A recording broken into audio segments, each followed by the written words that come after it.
Yo les hentai et bienvenue sur What the Fuck Japan. Dans le dernier épisode, je vous avais présenté Malebito. Si vous n'avez pas encore vu le film ou l'épisode en question, je vous encourage vivement à le faire avant de regarder cette vidéo qui sera 100% spoil. Nous allons aujourd'hui essayer de décrypter ce film qui possède de nombreuses zones d'ombre. Allez, assez parlé, let's go!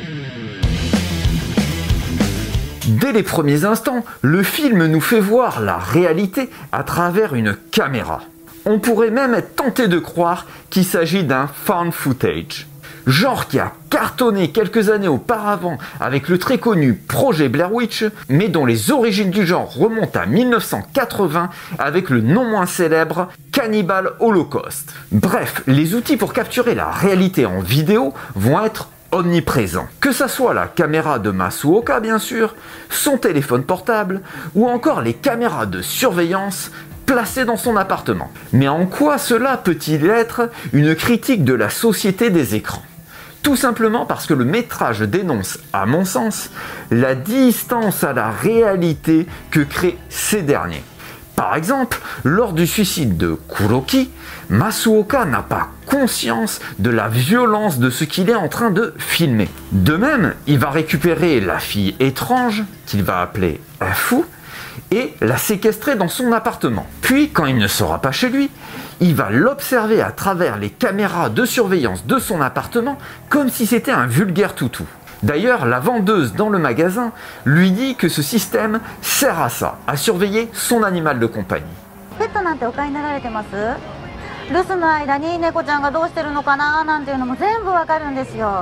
Il ne se rend pas compte du côté malsain de la situation.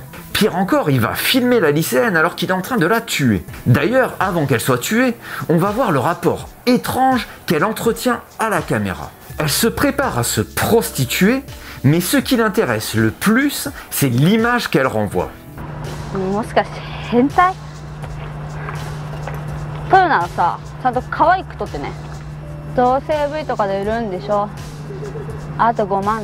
Je pense qu'en cela, le film avait très tôt cerné un problème qui allait, 20 ans plus tard, toucher nos sociétés. Si vous pensez que j'exagère, je vous invite à regarder toutes ces vidéos YouTube où les gens filment des fusillades qui se déroulent en bas de chez eux ou encore filment des accidentés de la route depuis leur voiture avec leur smartphone.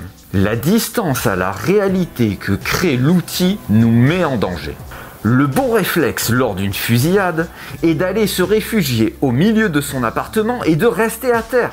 Sans parler de la mise en danger physique, il y a aussi la mise en danger psychologique. En effet, certaines personnes qui font du harcèlement par internet ne se rendent pas compte qu'elles peuvent littéralement détruire des vies. Et souvent quand on leur dit qu'elles ont harcelé quelqu'un, elles vont répondre « Mais non, c'est pas grave, c'était juste des messages sur internet pour rigoler ». Ces personnes n'ont pas conscience du mal qu'elles peuvent faire à travers l'écran. Pour finir avec ce point, je suis sûr que ce n'est pas un hasard si à la fin du film, les rapports sont inversés et que du coup c'est Masuoka qui est filmé par Fu. Comme je vous l'ai dit dans l'épisode précédent, Masuoka va être en quête de la frayeur ultime.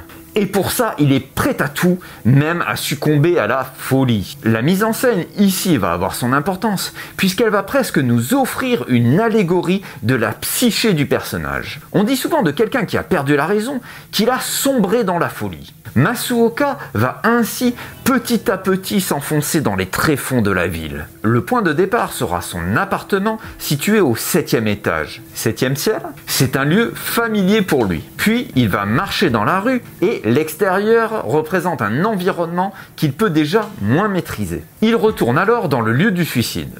Le métro est un lieu plus anxiogène car plus confiné. Il va s'enfoncer un peu plus dans la ville et arriver dans une partie de Tokyo qui a un aspect très industriel. Il y a à cet endroit encore quelques êtres humains, mais il va soigneusement les éviter.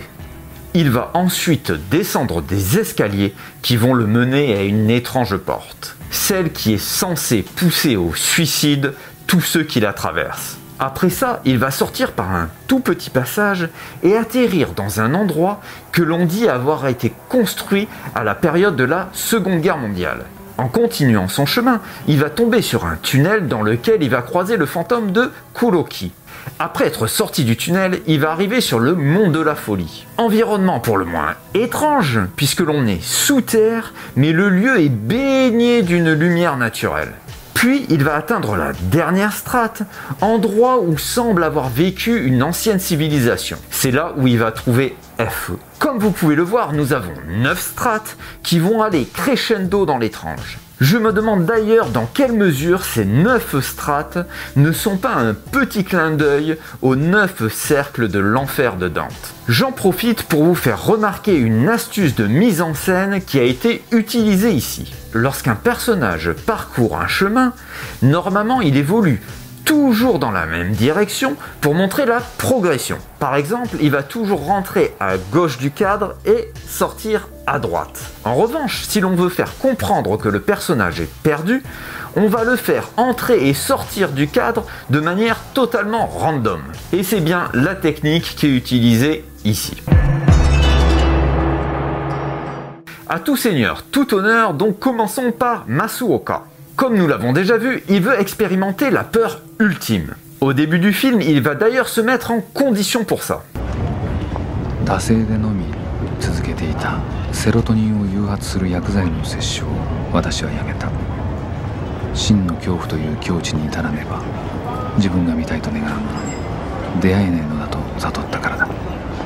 On va donc apprendre à ce moment-là qu'il est dépressif, mais on ne sait pas pourquoi. L'arrêt de ces traitements vont donc fortement favoriser le développement de sa folie. Évolution dont la descente dans les tréfonds de Tokyo va marquer un point de rupture dans le récit. En effet, à partir de là, notre caméraman sera en proie à l'étrange. Cela va se manifester à travers des hallucinations, comme quand il voit les gens avec le visage buggé dans la rue. Il va aussi voir les fameux déros, créatures à l'attitude étrange. Il va aussi voir des fantômes ou encore être harcelé par l'homme en noir. Justement, en parlant de l'homme en noir, qui est-il? Que veut-il? Un épais mystère entoure ce dernier. Il apparaît pour la première fois au milieu du film. Il se contente alors à ce moment-là de regarder Masuoka d'une manière très étrange. Quelques minutes plus tard, il lui téléphone. S'il a le numéro de téléphone de Masuoka, c'est que soit quelqu'un lui a donné, soit que les deux hommes se connaissent déjà. À ce stade, on pourrait croire que c'est l'ex-femme de Masuoka qui lui a donné son numéro de téléphone, histoire de faire pression sur notre héros. Vous allez certainement me demander qui est réellement l'homme en noir. Je pense qu'il s'agit tout simplement de Masuoka lui-même, ou pour être plus clair, de son inconscient. En effet, quand il dit ceci,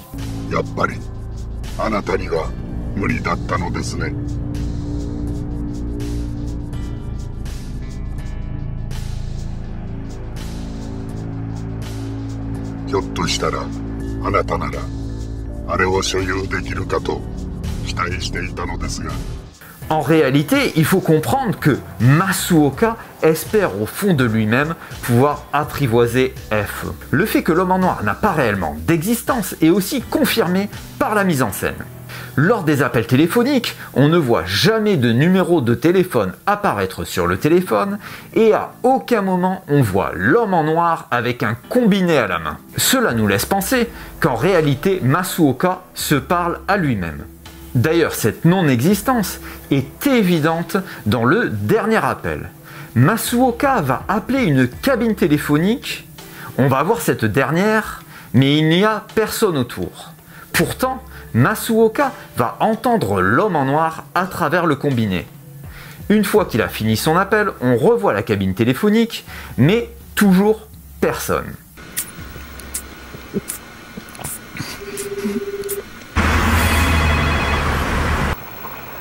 F は満ち足りた顔をしてます。もうあなたは文句ないはずだ。そうでしょう。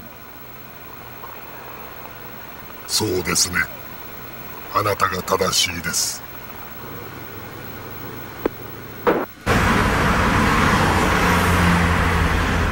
Parlons maintenant de la femme de Masuoka. Elle est certainement le personnage le moins étrange du film. Si, comme je vous l'indiquais dans la critique du film, Le lien est dans la description. Son attitude est un peu bizarre puisqu'elle stalke notre caméraman, mais ceci est très facilement explicable puisque l'on va rapidement apprendre qu'elle est sa femme et qu'elle l'accuse d'avoir enlevé leur fille. Ce qui va rendre ce personnage bizarre est la vision qu'en a Masuoka. En effet, il ne la reconnaît pas et dit qu'il n'a pas d'enfant.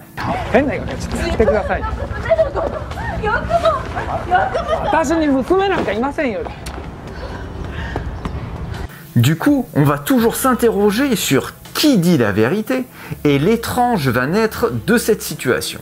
Car soit c'est Masuoka qui a de gros problèmes psychologiques, soit c'est sa femme qui en a. Mais franchement, pour ma part, je trouve que les deux sont pas tout à fait normaux. Bien sûr, il y a des éléments qui nous font dire que c'est Masuoka qui a des problèmes.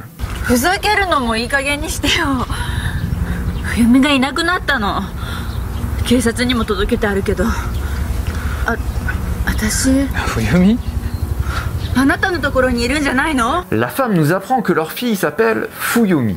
Et comme par hasard, Masuoka appelle la fille qu'il a trouvée FE. À la fin du film, Masuoka va parler de ce qu'il a fait à sa femme et à sa fille.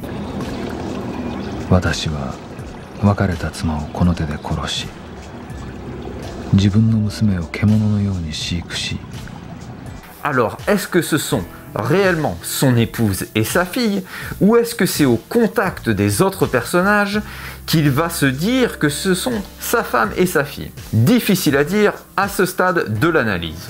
Voilà pour ce qui est des personnages. Quoi, comment ça? J'ai oublié F? Désolé de vous faire ça. Mais hélas, je ne peux pas traiter de tout dans cette vidéo.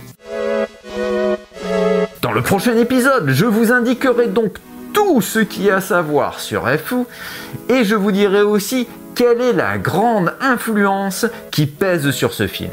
D'ailleurs, dites-moi dans les commentaires si vous avez une idée à ce sujet.